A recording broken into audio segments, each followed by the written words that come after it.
Hello, let us understand the topic heat. In this tutorial, we will understand the applications of latent heat. We will study about heat engines.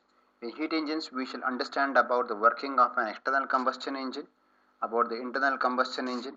We will study about petrol engines, we will study about diesel engines and the efficiency of the heat engines. Now, let us recall that energy can neither be created nor be destroyed, it can only be transferred. This is something which we already know. Second, the heat content of a body is nothing but it is the sum total of the kinetic energy of all its molecules. Third point, the latent heat of steam is defined as the amount of heat that is given out by unit mass of steam when that steam is converted into water without any change in temperature. So it means that the temperature should be kept constant, the steam should be converted into water. It means that the steam has to give away its heat part of it. So latent heat is defined as the amount of heat. What is the amount of heat given out by a unit mass of steam, say by 1 unit of steam, when that steam is converted into water. Now that concept is called as latent heat. Now let us go on to understand the applications of latent heat. The first one is ice in a fruit juice. Now it is customary to cool the liquids such as a fruit juice by adding a piece of ice in it. Now this is a fruit juice over there, say a lemon juice is there. We put an ice cube into this, this is an ice cube into this, and we can see in just a few minutes the lemon juice or the fruit juice becomes cold. Now how will it become cold then? Now it becomes cold only when the ice melts. Now if the ice were to melt, then it has to be supplied with heat energy. Now the heat which is required to melt the ice is absorbed from the fruit juice. It so happens that the moment the ice is put into the fruit juice, ice absorbs the heat content of the fruit juice. Because of the absorption of the heat content from the fruit juice, ice starts to melt. The moment it starts melting, the fruit juice starts becoming cold. The second example is water cooling in an earthen pot. Now we may have observed that water in an earthen pot, it gets cooled after some time. Now why will it become cold?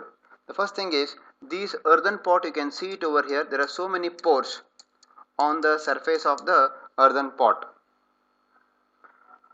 Water, you can see it over here. Water oozes out of these pores and it evaporates by taking the heat of water. So that is how the water in the earthen pot becomes cool.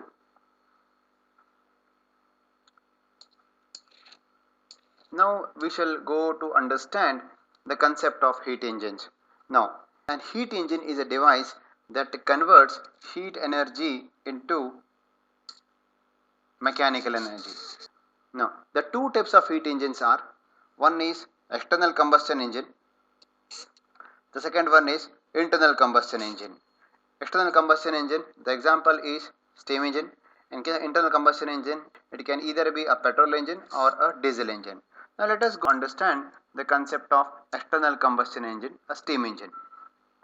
Observe the figure carefully.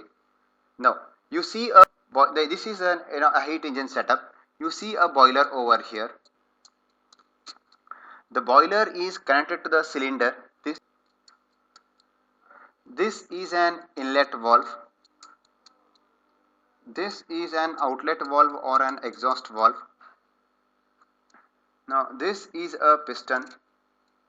The piston is connected to the crank through a connecting rod. This is a condenser. The the water in the condenser is pumped into the boiler by means of a pump. 9. Now, the water in the boiler, it is heated to generate steam which is stored under very high pressure. The steam is allowed into the cylinder. This steam flows like this into the cylinder by means of opening an inlet valve. Because of the opening of the inlet valve,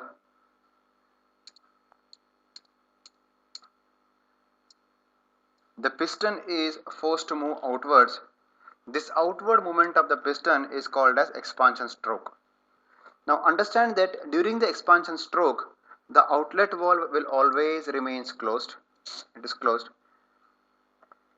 And as the expansion stroke comes to an end, the inlet valve also gets closed. Now, as the cylinder reaches the end of this particular piston reaches the end of the cylinder over here, this inlet valve will close.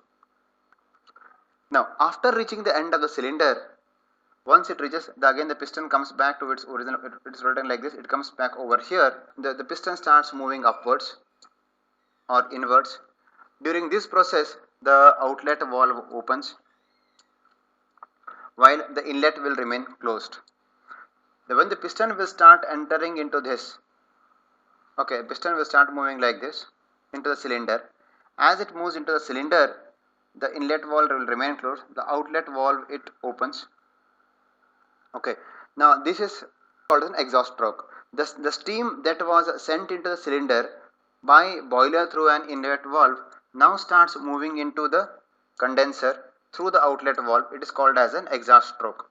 This cycle keeps on rotating. Now we have to understand one thing, that when the high pressure steam is allowed to pass into the cylinder by opening of an intake valve, because the steam enters into the cylinder, it starts occupying the space inside the cylinder and it starts pushing the piston outwards. The piston can move from this end to this end only. It is fixed over here, so it can't move beyond that point. As the piston starts moving back, now you can say that the outlet valve opens. Okay, outlet valve opens. The pressure outside is lower than the pressure inside the cylinder. Because of the differentiation of the pressure, the steam inside the cylinder will start moving outwards. Okay, outwards, and it gets into the condenser. In the condenser, the steam gets converted into water vapor and becomes water. This water is cooled in the condenser, and by means of a pump over here, it is again pumped into the boiler and the cycle repeats. Now, this entire concept of steam engines, okay, they had some concerns. The concerns were the steam engines are very bulky and cannot be used to run small engines. That was an issue. Second thing is, lot of heat energy was wasted when during the transfer of the heat from the boiler to the heat engine. Now generating high pressure steam is time consuming, and so the machine won't start instantaneously. That was one more issue. The other thing was, as the steam is stored at very high temperatures, there is always a risk of boiler going burst. So all these shortcomings of the steam engine or the external combustion engine, it led to the development of the internal combustion engine. Before that, let us see one more diagram of an boiler over here. Now you can see a boiler over here. This is a boiler. The boiler is connected to the engine. This is the engine. Okay, now there is a pump over here. You can see a pump over here. There is a condenser over here. There is a water storage part over here. Okay, now the water from the tank is pumped into the boiler. The water moves into the boiler. Now there is a fire box over here. The fire is lit inside the boiler. The water is sent into this, and it is supplied with the heat, because of which the water gets converted into steam. The steam is allowed to flow into the engine by means of a throttle. There is a throttle, there is a valve over here. The water taking it in the anti-clockwise direction. As the valve is opened, the piston inside this will start moving downwards. Because of this, the entire crank moves and the necessary work is done. When the piston reaches the end of the cylinder, it starts moving back into the cylinder. Again, it starts going back like this. Now as it starts going back, the pressure inside the cylinder, it makes the outlet valve to open, and the steam which is there in the leftover in the cylinder, engine cylinder, is allowed to pass into the outlet valve, and the exhaust steam, it enters into the condenser. In the condenser, the water gets condensed, okay, the steam gets condensed, and it is pumped back into the water storage area. So that's how the cycle repeats. So these two are the examples of external combustion engines. Thank you.